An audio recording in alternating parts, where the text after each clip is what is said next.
que le résultat qui compte. Le résultat, en matière patrimoniale, on ne le juge pas dans l'immédiat. La qualité d'un conseil se fera sentir plus tard, des années plus tard, ou, si on mise sur le court terme, peut-être un an plus tard.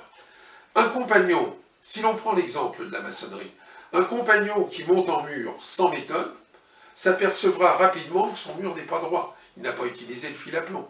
Et le mur risquera de s'écrouler. Et il comprendra vite que sa méthode de travail n'était pas la bonne. Même chose dans le domaine du conseil patrimonial. Un mur monté, un mur patrimonial, je dirais, monté sans la bonne méthode, mettra peut-être du temps à s'écrouler. Mais le jour où il va s'écrouler, tout est perdu pour vous, tout est fini et toute votre épargne s'est envolée.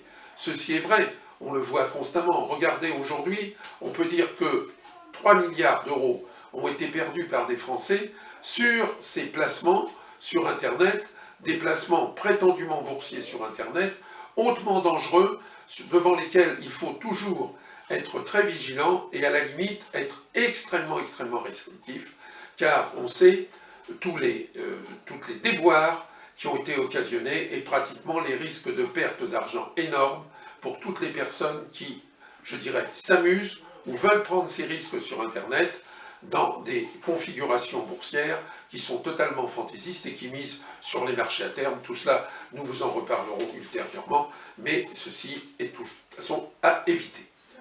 Alors, quels sont, on peut dire, les fondamentaux du métier de conseil en gestion de patrimoine? Eh bien, le métier de conseil en gestion de patrimoine, ce n'est pas le métier d'un administrateur de biens.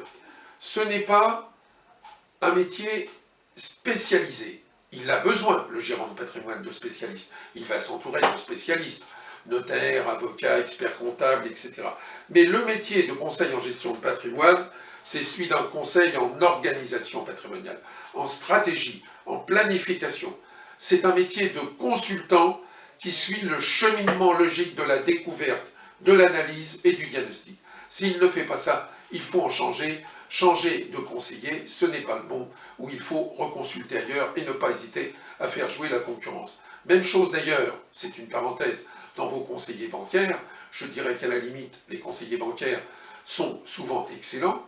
Si le vôtre ne vous satisfait pas, eh bien tout simplement, pourquoi ne pas changer de banque, voire changer d'agence? C'est souvent la meilleure chose que l'on peut recommander, car ce qui ne vous satisfait pas quelque part, vous satisfera ailleurs, et d'autres personnes seront contents du conseiller qui ne vous a pas satisfait. Il y a une question, on peut dire, de communication personnelle, d'empathie, qui va jouer et qui se fera jour justement dans l'utilisation de ces méthodes par le conseiller.